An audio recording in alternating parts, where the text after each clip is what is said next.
Welcome to the Bowl Season Stories podcast, Season 2, Episode 16. I'm Nick Carparelli, the Executive Director of Bowl Season.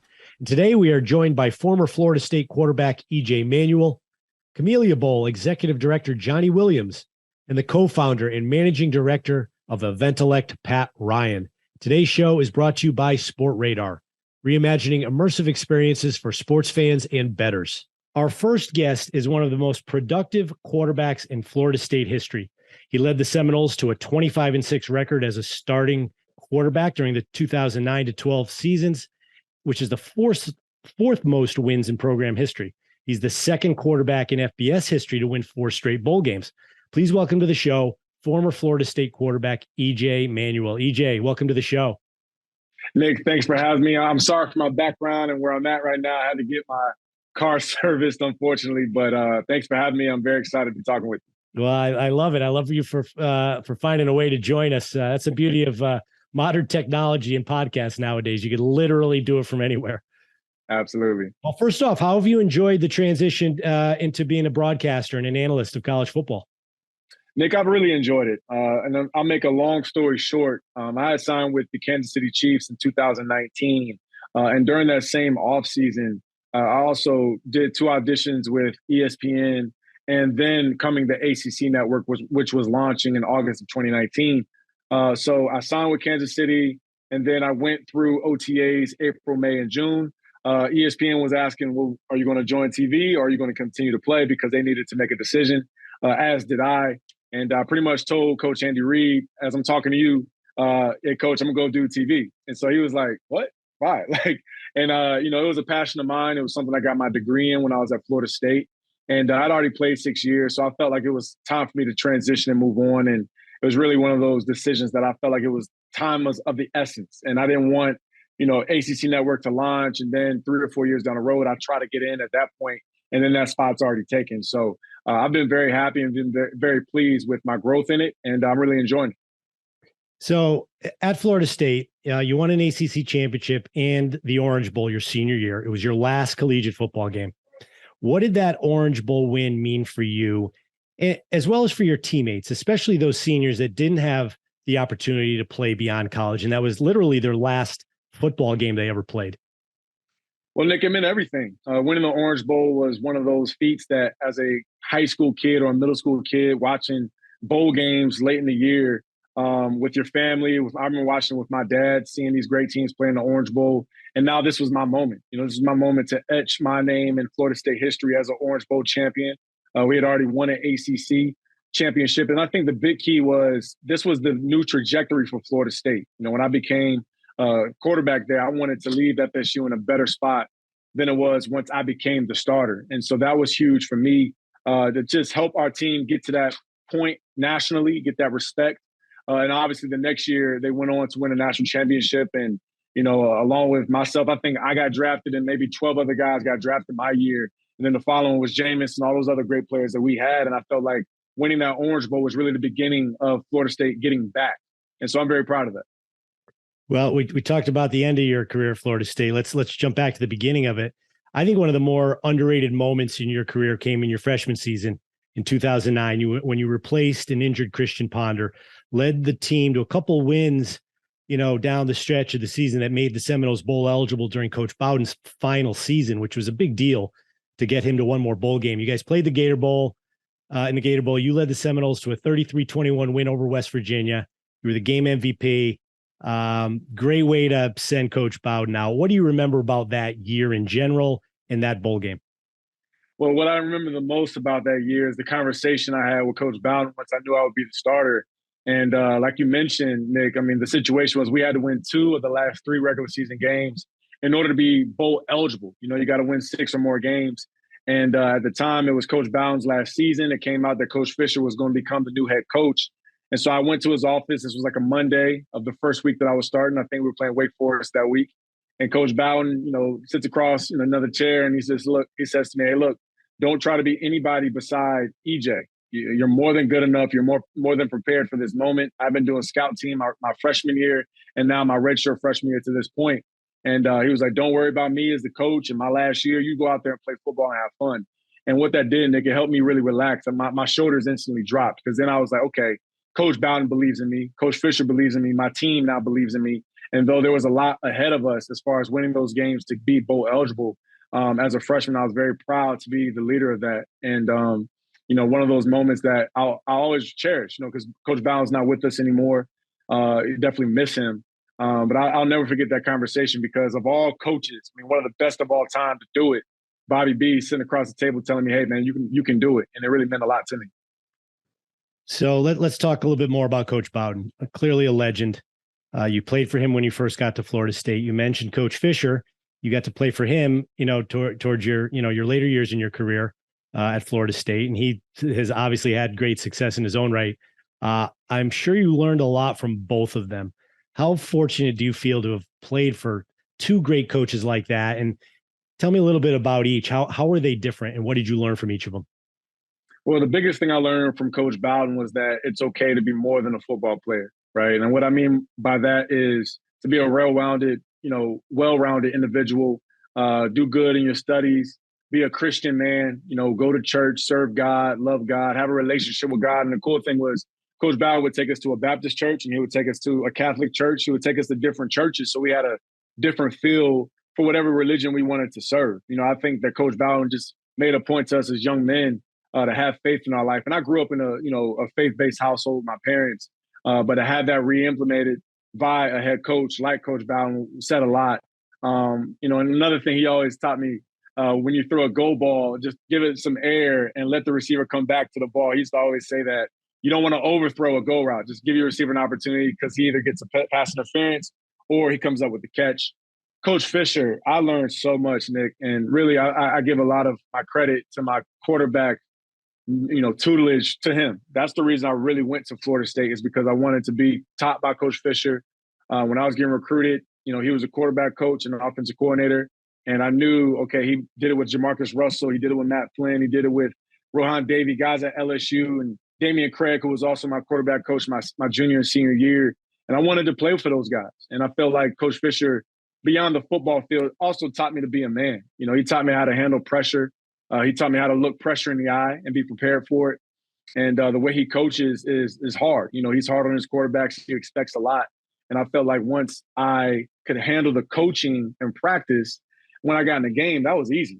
Throwing touchdowns and leading 2-minute drills and third down situations in front of 85,000 people became easier because of the heat he put on us Monday through Thursday. So those are moments and things I remember from both of those coaches. And I'm so grateful that I played for both of them. So let's get back to bowl games now. 4-0 in bowl games. That's pretty impressive. So we talked about the Gator Bowl victory over West Virginia, Coach Bowden's last game. You then defeated South Carolina the following year in the Chick-fil-A Peach Bowl. You beat Notre Dame in the Champs Sports Bowl the year after that. And then, of course, your final game, the victory in the Orange Bowl. What do you remember about those 4 games? And tell our listeners a little bit about the bowl week. Fans turn the TV on for 3 hours in December, watch a bowl game. But bowl games are so much more than that. These games, as you know, roll out the red carpet. They're so proud to host you in their community, and you get to experience so many unique things that maybe you've never experienced in your life to that point. For some guys, maybe they'll never experience again. You're certainly not going to do it with 100 of your closest friends. Right. Cool. Tell me what you remember about those bowl games. Well, the biggest thing I remember, Nick, is winning. No, I'm just kidding. I do remember winning, but in all seriousness, I think back to the Chick-fil-A Bowl against South Carolina. That was a big one for us because we wanted to go out and finish our season by beating an SEC team. They had Stephon Gilmore. They had Greg Melvin, or they had a DN. I think he's still playing in the NFL. They had a bunch of good players. DJ Schweringer on their defense. And Christian had gotten hurt, I think, in the first quarter of that game. So I had an opportunity to go out and finish it. I don't even think we were winning at the time, and was able to help us come back and win that game. The other one versus Notre Dame, that was really special. Again, a national brand in Notre Dame. I really feel like that was another pillar of us as a Florida State team getting back. And a lot of people don't even know, in that game in the third quarter, I got hit on a scramble, hopped up, and I really couldn't walk on my left leg. And come to find out months later, I had actually fractured the weight bearing bone in my calf. So I guess that would be the fibula or the tibula. I'm not a science major, but one of those bones I had broken and finished that game. And again, Coach Fisher, I was on the sideline. I told him, Coach, I can't walk. And he's like, get your back in the game. And that's where those toughness, those mental things that I learned, because I'm glad he told me to get back in the game. I can still go. I mean, if you can still walk and make plays, go out there and be a legend. So the other part, as far as just the week of the bowl prep, I'll be honest, man, like the first 8 practices at campus are hard. They're like training camp. We're going against our defense. We're beating each other's heads in. And then we have to go home. There's nobody on campus because it's Christmas break. So once you actually get that bus or that flight to wherever the bowl game venue is, it's so much fun. And I don't know how it is now, but when I was in school, Nick, they would give us those Best Buy gift cards or, the Chick-fil-A bowl, they gave us as much Chick-fil-A as we wanted. And when you're an 18, 19-year-old, 20-year-old young man, that's a big deal. You know what I mean? So those parts were fun. And then as you mentioned, just that time with your teammates, getting off campus, going to Jacksonville, going to Orlando, going to Atlanta, going to Miami with your friends, your teammates, your brothers. There's nothing like that. Those bus rides, I cherish those jokes I made with teammates and just great memories. One of my best friends, Dustin Hopkins, we talk about the Orange Bowl and all the victories we had when we were in college all the time. So yeah, I'm glad that bowl games still matter because obviously with the way that the landscape that the CFP has given the narrative around college football, if you don't make the CFP, nobody cares. I think that's wrong. I feel like bowl games still matter to the community, they matter to the fan base, and they damn sure matter to the players. And I just feel like it's the last opportunity for some of these juniors and seniors that then want to go into the NFL or go into the business world. It's your last opportunity to put a stamp on your college career. So I'm very happy that we still have these bowl games. You're exactly right, EJ. We talk about that all the time. College football is such an uneven playing field, right? And if the only option to play in the postseason was to be in the CFP, even when it goes to 12 teams, what would the rest of college football be doing right now? Like your Florida State team, it seems like there's as much energy and excitement around that program as there's been in a while. They had a really good year, took a big step forward. Now they have a great opportunity to play Oklahoma in the Cheez-It Bowl, which is the same bowl that was the Champ Sports Bowl that you played in, new name. And if they can get a win there, that's going to launch them into next year and then use that as a stepping stone to get to the playoff again eventually.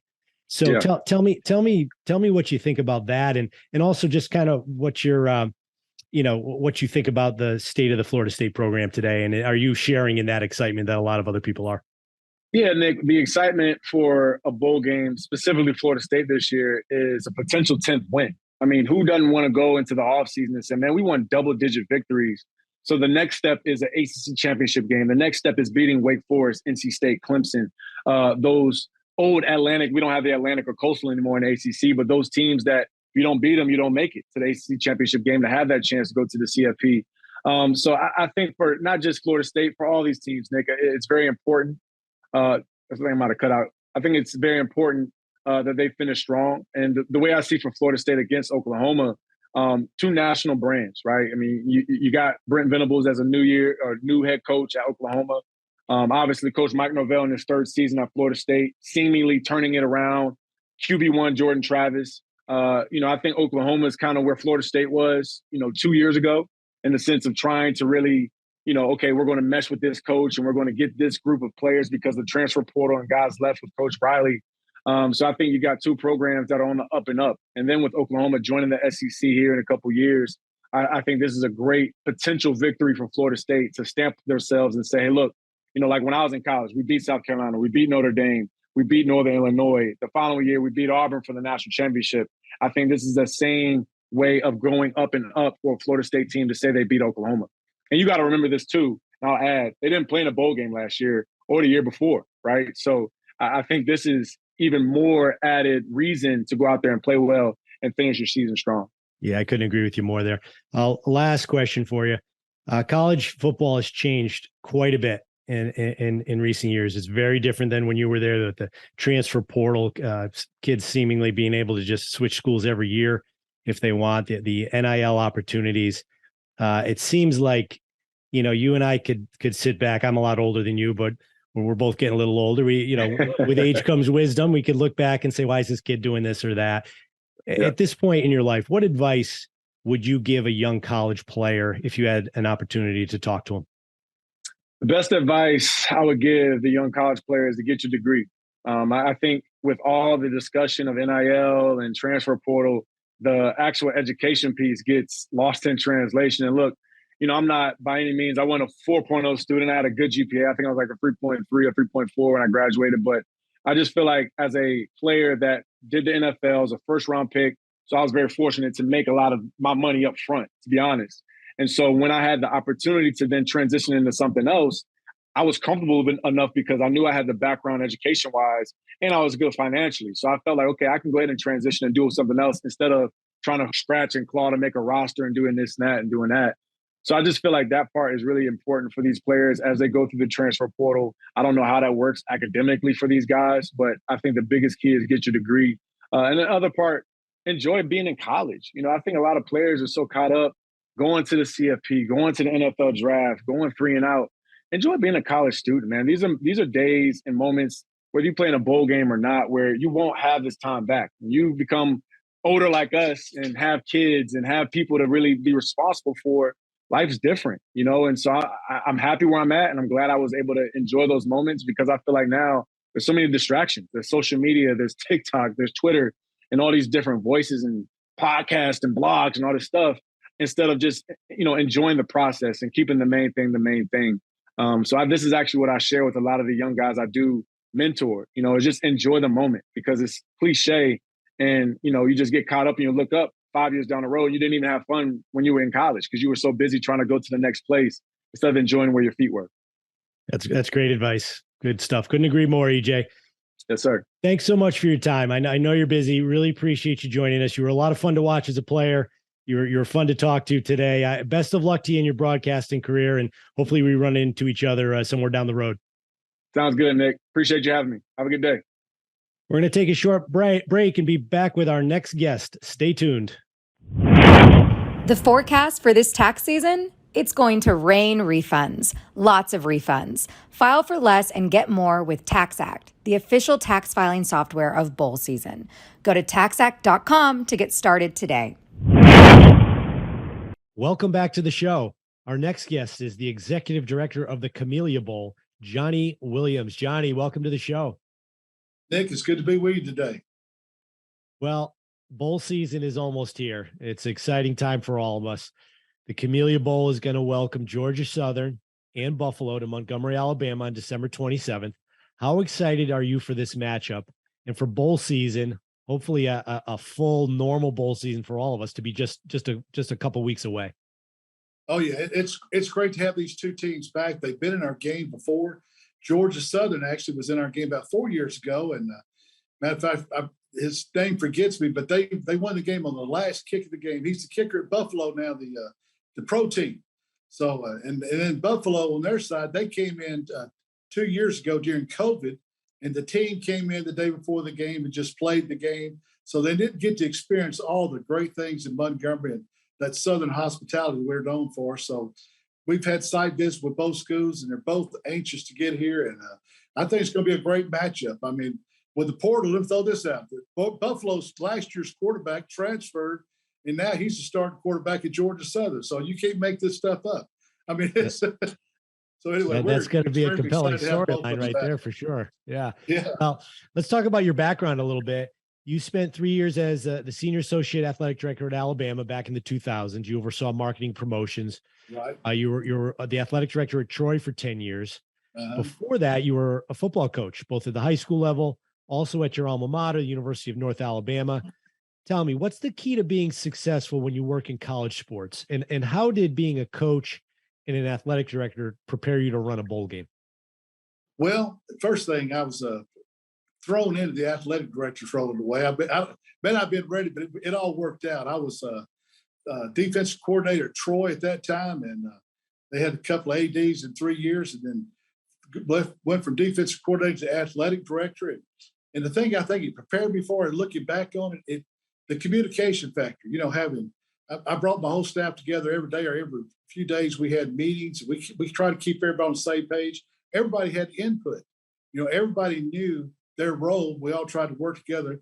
And I know it's the nostalgia say the team approach, but that's basically what I brought from football coaching to the administrative side.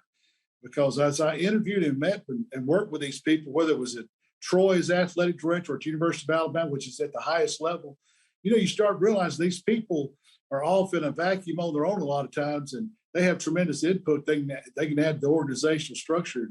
Especially when I was at Troy, we went from Division II to FBS and joining the Sun Belt in a matter of a 10-year span. I was the athletic director. Tremendous amount of change, and when I became the athletic director at Troy, I budgeted $2.5–3 million. That's close to $30 million. I'm very proud of that. The growth that program's had. They just had a 10-win season. They're going to a tremendous bowl. I mean, they've had a lot of success there. And then the University of Alabama speaks for itself. I've had opportunity to help guide the mission of a large aircraft carrier. I guess you could word it that way. That program with their success and history. And so, and I tell people quite often, I say, well, you know what? You can have as much fun with $2 million as you can $122 million. But the coaching factor, though, really played a lot, I think, in my success, being able to communicate with people and keep them on task and keep the whole organization moving forward for successful, into great season if that's the case. Now, the Camellia Bowl is coming up on being 10 years old very soon.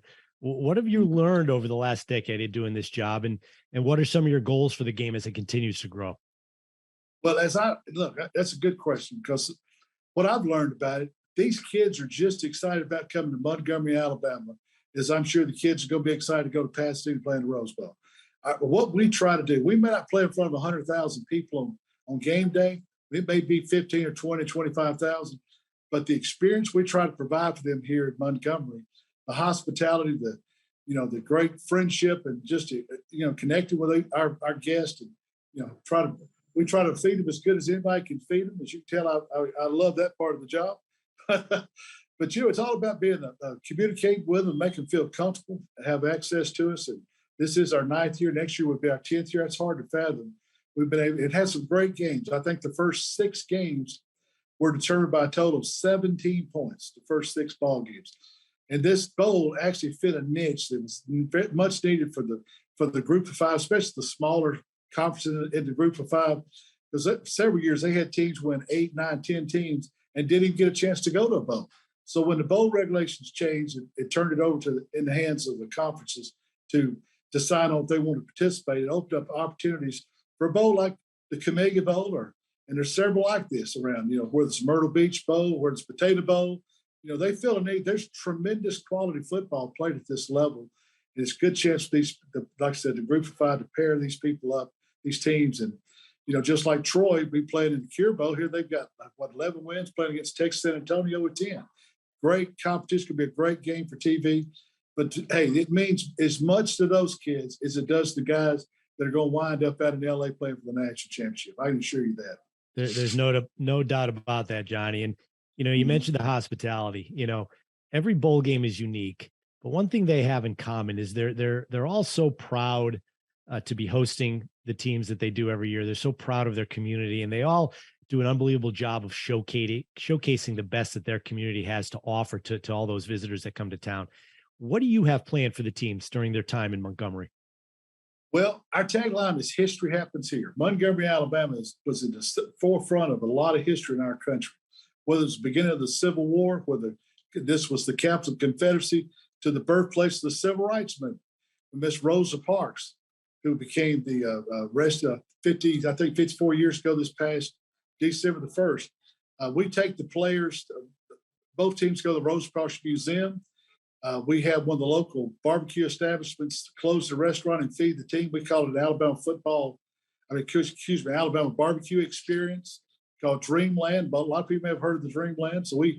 And it's all the ribs and foods that you can eat. You know what I'm saying? And let me share what we do at that event. We pass out our souvenir football that's got the date of the game, the logos, the date and place, and we give each player a Sharpie pen. And we tell them, when you go and you have your meal to this football, you go around and get your friends and your buddies to sign their, kind of like the old days back, getting your annual sign, because a lot of them, this is the last time they'll ever be together and play the game. So we try to make it about the team. Then we have what we call the Alabama Football Legends Award. We started this award the year we started the bowl game. Football is so important to our state.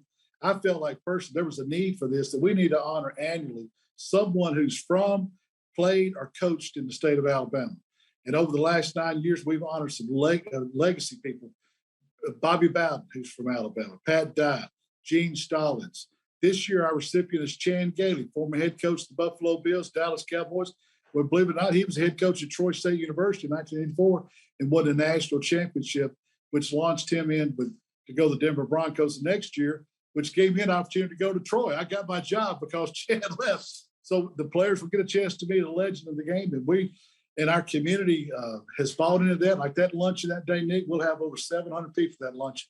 And it means a lot. These players see these local people get excited about it at a game, coming to their game and glad they're in town. And our city and our chamber and our county commissioner are all involved.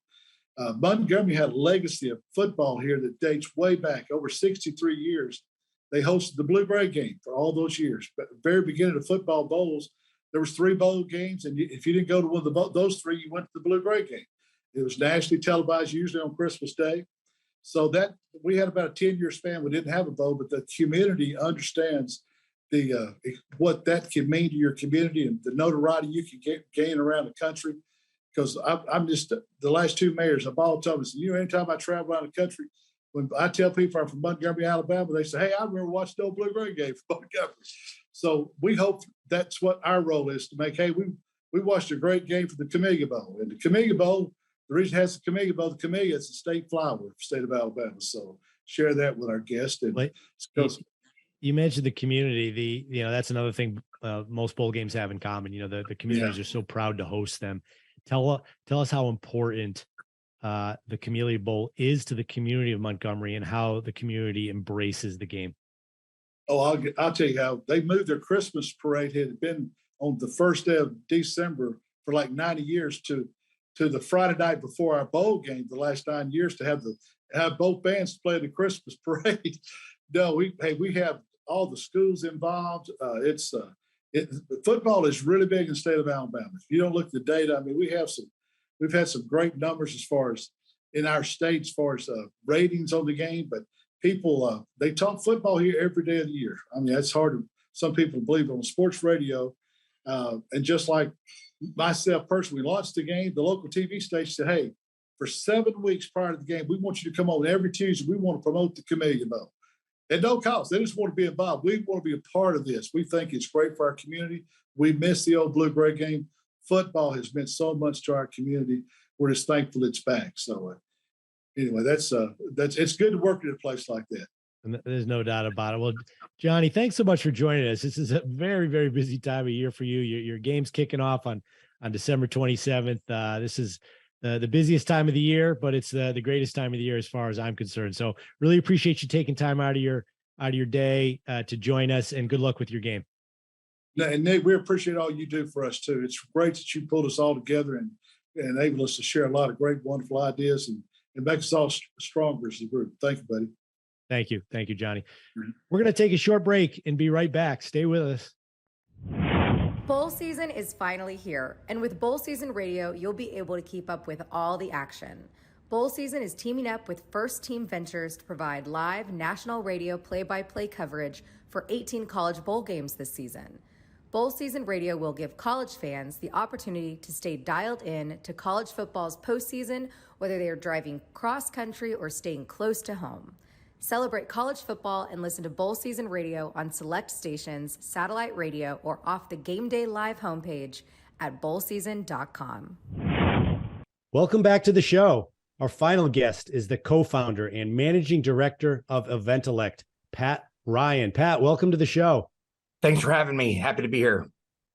Pat, you and I both know college football is so unique. The passion of the fans, especially those who are attending the games live on game day, I think is unmatched in sports. We saw some unbelievable game day environments this year. But the trend across some live sporting events, not all, but a lot of them these days, live attendance seems to be declining. There are so many options for fans nowadays to watch games on their TV, their phones. It seems easier and cheaper for people to stay at home and watch the games on their couch. you're an expert on this subject. How big of a problem is this issue of declining attendance, and why is this happening? I think it's really about a shift in demand. And so I do think that for like lower demand events in worse seats, the at-home experience certainly beats that.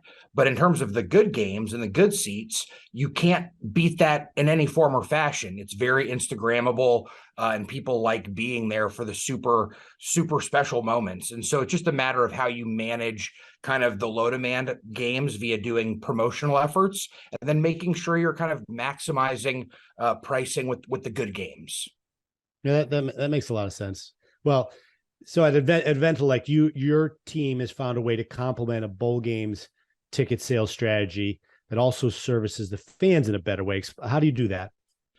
Well, I think you've got to look at the foundation of any bowl game, and people take for granted oftentimes how important the bowls are to their local communities. Oftentimes they're tied to charitable efforts, nonprofit efforts, and then also giving like local business owners a chance to, entertain their clients and give them a special experience. So, you've got to look from the standpoint of like, how does the bowl activate in the local community and get like small business owners who are excited to be a part of it, regardless of the matchup, right? And we've seen so many bowls do a really good job. And obviously, like you see the parades for some of the bowls and like the special, sometimes there have been basketball tournaments around some of the games, just kind of making it more of an event than a game. So I think that that's one kind of foundational effort. And then from there, once the bowl has its sort of set plan for the local community, we then help them sort of kind of manage the risk and then the upside around who those opponents end up being. Obviously, if a school is within six hours driving, demand tends to be very strong. Likewise, if a program is kind of making a bowl for the first time in a couple of years, demand tends to be strong. But then likewise, you've got maybe the bowl is a step down for that particular program. And so you've got to manage those expectations. So it's kind of building on the foundation of the local efforts, and then kind of managing the upside and downside of the teams that get allocated to our partner bowls. How do you use data analytics to assist this effort?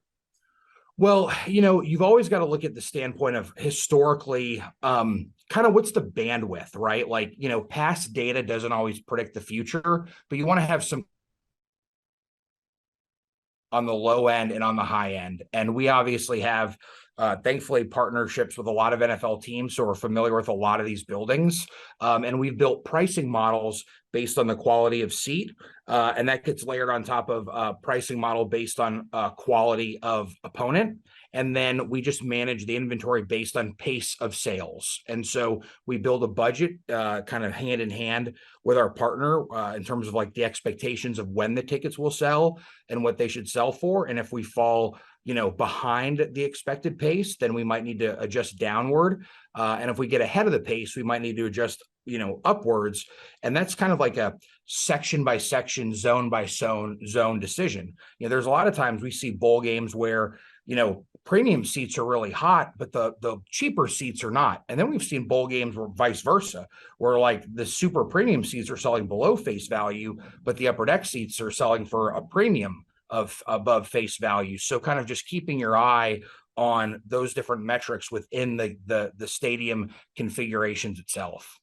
That's fascinating. I can actually picture, I don't even know if I can remember which event it was, but being at games where you see these odd patterns of fans in the stands, and you see certain sections inexplicably empty while a seemingly lesser section is full, and it really makes no sense. I'm sure you have solutions for that. So let me ask you, who are some of the teams or bowls you have worked with in the past, and do you have any specific success stories you'd like to share? Well, I think working with Florida Citrus Sports and their properties, and understanding that they generally have a good base from being in Orlando and having done a good job of being a good steward to the community. So they've got kind of a built-in base of people who always want to be a part of their events. And then on top of it, Orlando tends to be a desirable travel location this time of year. And so kind of factoring in that like if a team ends up in an Orlando-based bowl, that, the demand really could be there. But then you've got to look at things like, well, what are the hotels doing, and what are the airlines doing, and making sure that it's like, well, if the pricing's out of whack there, we could see some demand drop off. But then likewise, if there's a team that's within driving distance, a lot of that goes right out the window. And they've got just such a great staff that's so familiar with their property and the kind of the ebbs and flows of the conferences, that we really just try to kind of give them outside perspective on what we've seen with other properties in terms of the ups and downs, and then kind of layer that into their kind of pricing strategy. And I think one thing that we've adopted really is being very focused on, being ready for the team announcements, right? Like a lot of times if you have inventory, priced too cheaply, just sitting online, you'll get a lot of brokers speculating, because, the bowl, and there's a week where it's like, oh, Notre Dame's slated for this bowl.